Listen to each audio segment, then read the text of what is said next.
حضرت جنید بغدادی دجلہ کے کنارے جا نکلے اور آپ کے شاگرد بھی تھے آپ کے ساتھ، تو وہاں بہلول ملے۔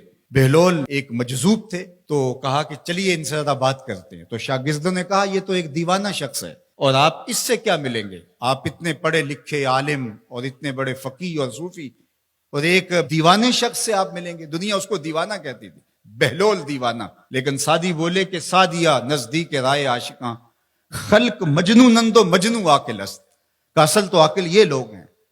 تو خیر حضرت جنید بغدادی گئے اور بہلول کو سلام کیا، کہا کہ آپ کون ہیں؟ تو کہا میں جنید بغدادی ہوں۔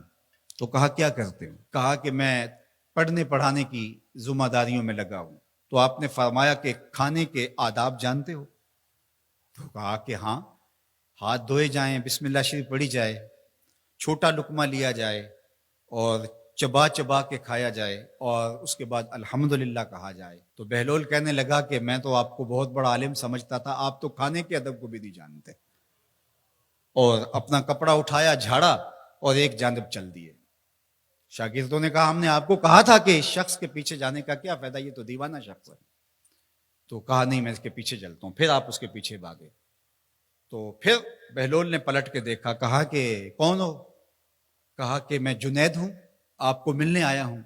تو آپ نے پھر ایک سوال کیا، گفتگو لمبی ہو جائے۔ تیسری مرتبہ بھی جب وہ اپنا دامن چاڑ کے گزرے تو پھر آپ آگے بڑھے۔ انہوں نے پوچھا کون ہو؟ انہوں نے کہا کہ میں ایک عام سا شخص ہوں، تو آپ کے پاس جو ہے وہ سیکھنے آیا ہوں۔ تو کہا کہ میں نے تم سے پوچھا تھا کہ کھانے کے آداب کیا ہیں، تو تم نے یہ بتایا تھا۔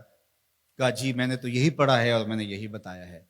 تو کہا کھانے کا سب سے پہلا ادب یہ ہے کہ لقمہ حلال کا ہو، باقی لقمے چھوٹے چھوٹے توڑ کے کھائے یا چبا چبا کے کھائے یا جو ہے وہ پانی پہلے پیے یا بعد میں پیے، کہا یہ باتیں بات کی ہے۔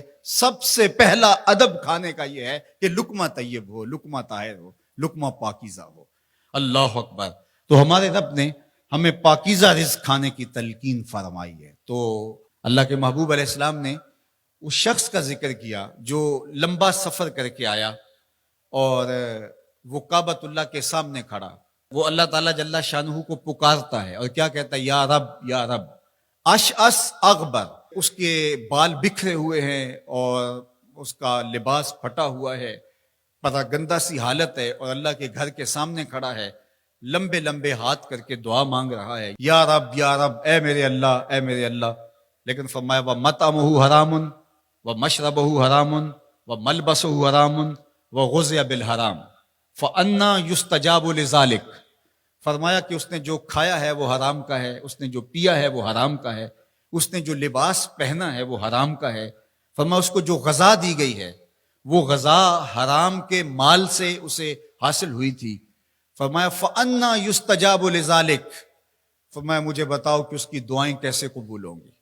وہ کعبۃ اللہ کے پردے کو تھام کے کھڑا ہے، ملتزم سے لپٹ کے رو رہا ہے، وہ حتیم میں کھڑا ہے، وہ کعبہ کے اندر بھی چلا گیا، کعبہ کی چھت پہ سقف بیت اللہ پہ بھی کھڑا ہے، مطاف میں کھڑا ہے، وہ حجر اسود کے ساتھ لپٹ کے دعائیں مانگ رہا ہے، مقام ابراہیم کے پاس کھڑا ہو کے دعائیں مانگ رہا ہے۔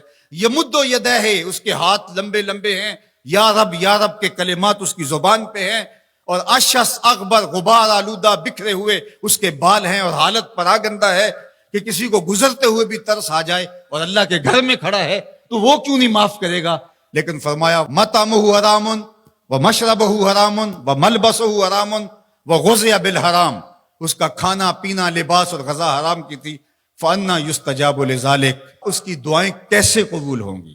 بلکہ علماء نے لکھا کہ جو شخص حرام کمائی کھاتا ہے اس کی اپنی دعائیں تو قبول نہیں ہوتی، نیک لوگوں کی دعاؤں سے بھی اس کا حصہ نکال دیا جاتا ہے۔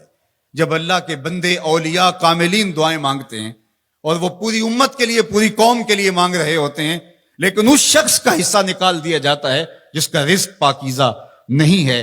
اس لیے رزق کی پاکیزگی یہ بہت اہم ہے۔ رومی علیہ الرحمہ فرماتے ہیں کہ اگر تمہارا رزق پاک ہوگا، تمہارا رزق ستھرا ہوگا، تمہارے سینے میں معرفت کا نور پیدا ہوگا، اور اگر تمہارے سینے میں غل، غش اور حسد، بغض، کینہ اور نفرتیں پیدا ہو رہی ہیں تو پھر تم غور کرو کہ تمہارے رزق میں کوئی مسئلہ ہے۔ تم کھاتے ہو اس کے نتیجے کے اندر حسد پیدا ہو رہا ہے، بغض پیدا ہو رہا ہے، نفرت، سستی اور کاہلی اور عبادت سے دوری پیدا ہو رہی ہے۔ جو رزق حلال ہے وہ عبادت کے لیے تقویت پیدا کرتا ہے، وہ تمہیں سچائی کی زندگی گزارنے کی طرف راغب کرتا ہے۔ تو اہم ترین چیز جو ہے وہ رزق کی پاکیزگی ہے،